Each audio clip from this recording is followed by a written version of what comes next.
All right, let's get on to day 3 of the basic gym-based strength and conditioning program 2.0. This workout has 5 parts to it. Let's begin with a general warm-up.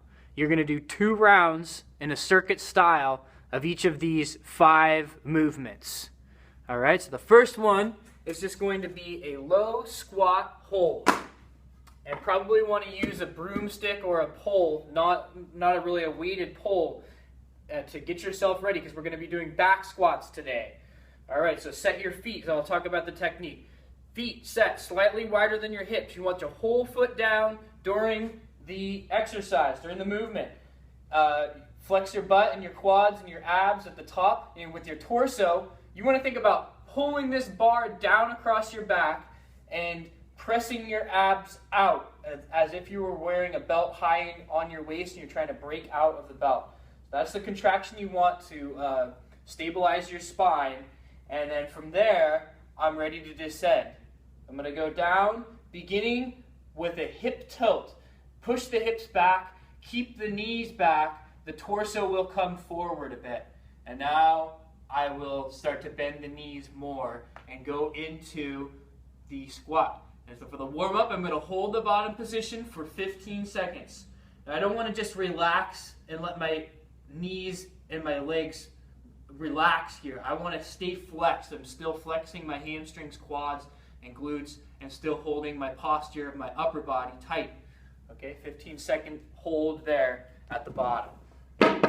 Next, I've got a 15-second lunge and rotate hold. So I'm going to step forward into a lunge.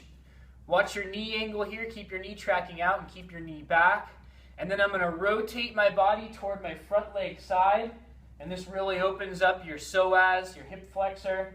I'll reach across and look back. I'll hold that for 15 seconds each side. Next, I'll do 8 repetitions of a wide squat. So I can use the bar if I want to on this one as well. But now I'm going to take an extra wide stance. So the width of my feet will be double the width of my hips about. And the technique is pretty much the same. Push your butt back and then coming forward into your squat. Go nice and easy on your first couple, and then you can speed it up. This really opens up your inner thighs, your inner glutes. And you can see that, just make sure your knees aren't caving in. You want to push your knees out, and that might be the hardest part of that. So do 8 reps there. Then I have rotator cuff movements, where I'm going to hold on to some light dumbbells or a light plate, and I'm going to do, there's 4 different movements, and I'm going to do 6 repetitions of each of the movements. For all of these, you're going to be in a hip hinge motion. So I'm going to go almost like I'm beginning my squat. I'm doing a half of a squat. And I'm going to begin with reverse fly first. I'll do 6 of these. I'll come to skier row, as I call them. On this one, I keep my elbows straight, and I'm going to squeeze my shoulder blades together to lift. Now I'll do an external rotation, where I'm going to do like a row into position. Keep my elbow now fixed in space. The elbow's not going to go anywhere. I'm going to rotate at the shoulder to make this, they call these W's also, because you end up like making a W shape with your arm. And then the last one, they call this one a Y, because I end up going overhead into a Y position. And I would do 6 of those. And then the last warm-up one will be a 15-second bar rack and push press hold. So in this program, I'm going to introduce the front rack position with the barbell. So I'm going to get you guys in position to hold the bar on your shoulders with the proper mechanics. So when I get the barbell, I want to be able to have the bar resting on my shoulders. So you'll be holding onto the bar.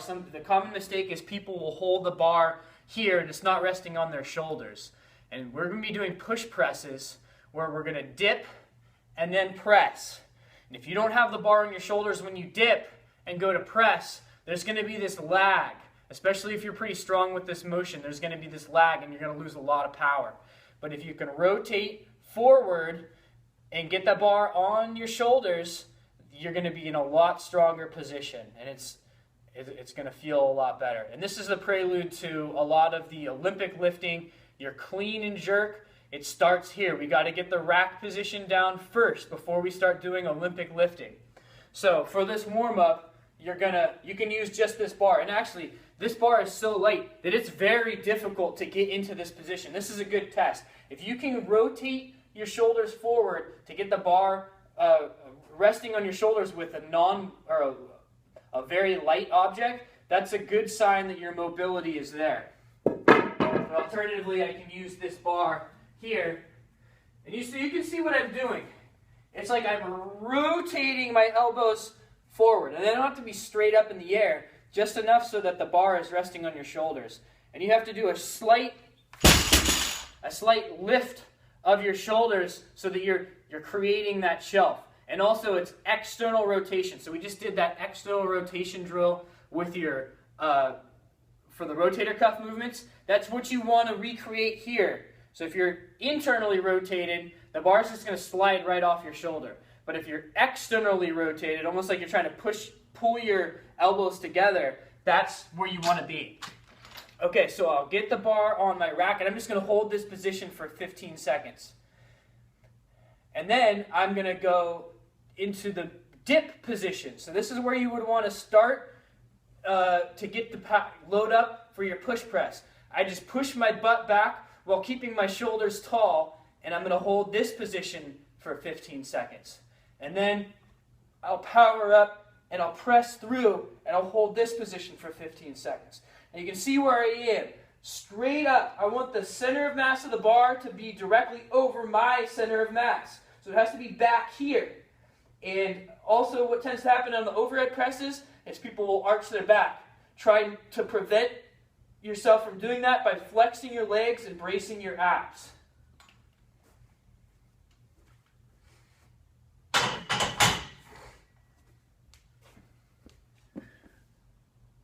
All right, next we're going to move into our max lifts. So for these, you're just going to do one exercise at a time, and you'll rest up to a minute, 30 seconds to a minute in between each of your sets. We're going to do back squats, and then we're going to do push presses. So for these, we're going to do 3 working sets, 5 repetitions on the back squat, 8 repetitions on the push press. You want to do warm-up sets to build up to a heavy weight. So especially for your back squats, and especially if you're skilled at these movements, you're going to take more than one warm-up set, maybe up to 3, 4, maybe even 5 warm-up sets. I would say on your warm-up sets for the push press, you don't need to do 8 repetitions for every warm-up set. I would just do like 4 or 5 reps for your warm-up sets because you want to be fresh for the working sets. And once you get to that heaviest, a weight that's challenging for you for the day, and you're ready to start your first working set, that should be your heaviest weight that you use for the day. And then on your second working set, you can maybe keep that weight if you want to, or you can decrease, but certainly on your third working set, I want it to be a deload set. A good way to think about it is, let's say if I do 100 pounds for my max back squat, I would then want to break it down to do like 95 pounds, and then break it down further to do 90 pounds. So you like take 5 or 10% of the weight off for each of those working sets. Okay, so I talked a bit about the squatting mechanics. Let's just talk about how to work with the rack. And so I got it on my rack, and I want my rack set as high as possible, but still below my shoulders. So if it's above my shoulders, I'll have to go on my tiptoes to take the bar off, and especially if you're building up to heavier weights, you want to make this as safe as possible. So as high as you can up your shoulder until you get to the level of your shoulder.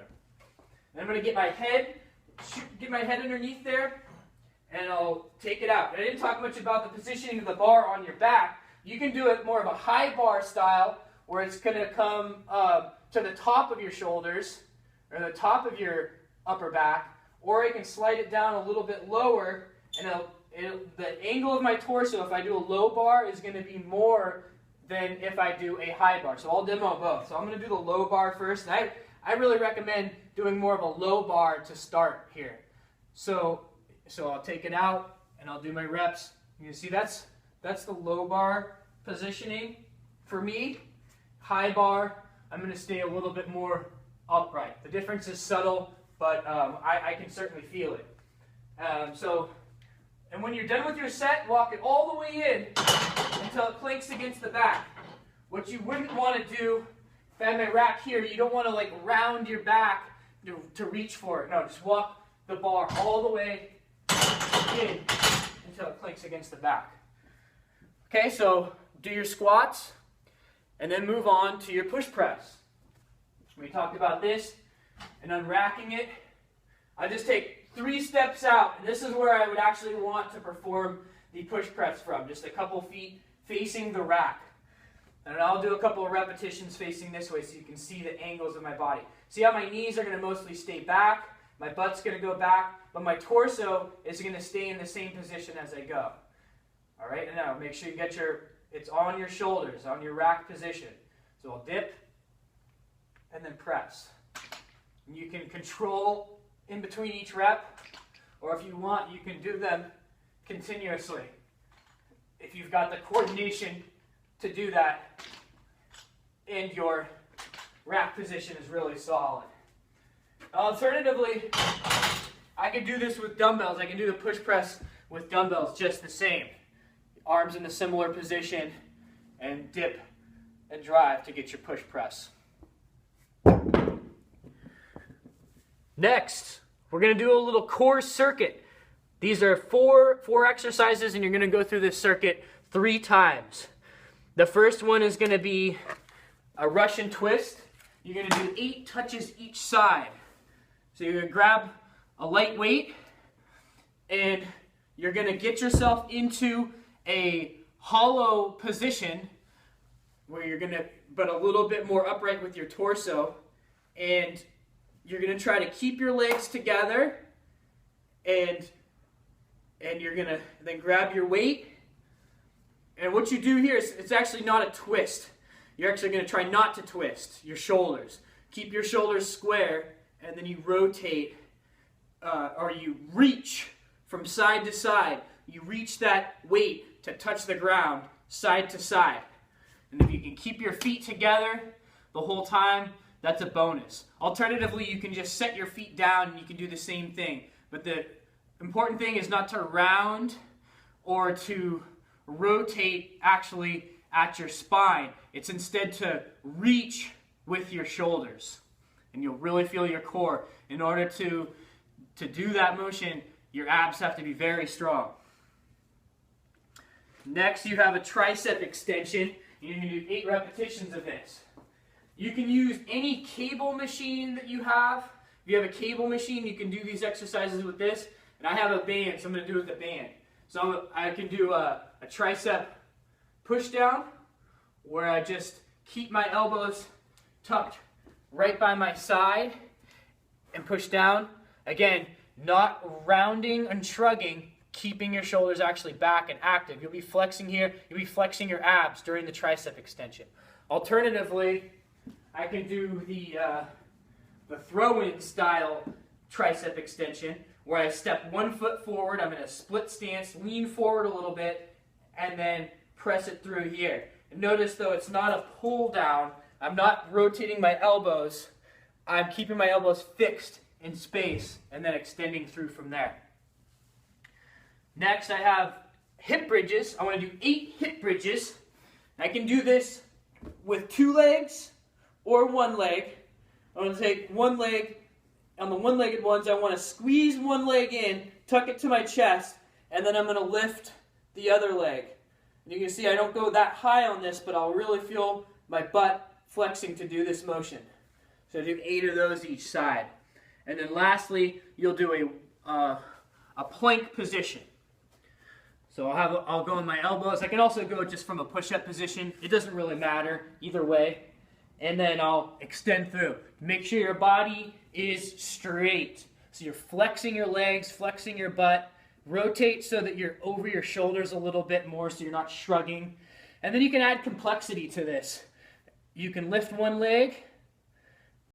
The last one of this circuit is a plank. So you go from your elbows and get yourself lined up. You want to flex your legs. Your quads and butt are flexing this.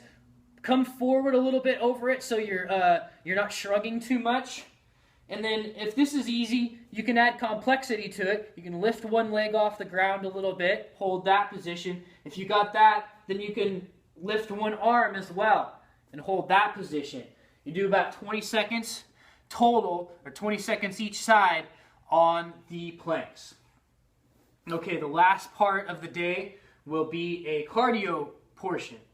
You're going to do 30 seconds on and 15 seconds off. So it's like a Tabata style workout. 30 seconds on, 15 seconds off. And I recommend for this day the Airdyne bicycle or a fan bicycle. You know, one of those ones where you have the arms and the legs and there's a fan wheel. The Airdyne is the ultimate cardiovascular machine. So if you have access to one of those, and we're going to have one in here starting in a couple of days, and I'm pumped about that, because especially for any sort of weight loss goal, weight management goal, or just general fitness and conditioning, that thing is a boss. So, and 4 to 6 rounds, but anywhere between 4 and 6 rounds of this will get you right. If you don't have an Airdyne, then I will have, oh, and by the way, one of the reasons that Airdyne is so good is the technique is pretty straightforward. It's hard to fail on that. Just make sure your knee angle is in a good position. You don't want your knee to be collapsing in while you're riding, anytime you're riding a bike. If you don't have the Airdyne, then here's what you'll do. You'll do wall balls mixed with mountain climbers. So you'll do 30 seconds of the wall balls, rest 15 seconds, and then 30 seconds of your mountain climbers. And here you can just do 3 or 4 rounds. The wall ball, and I can always, if I don't have one of these balls to use, I can just do a dumbbell thruster, which I explained in day 1. Where I'm holding the weights, I squat and press. And I do have one of these balls, these physio balls, I can use this. I want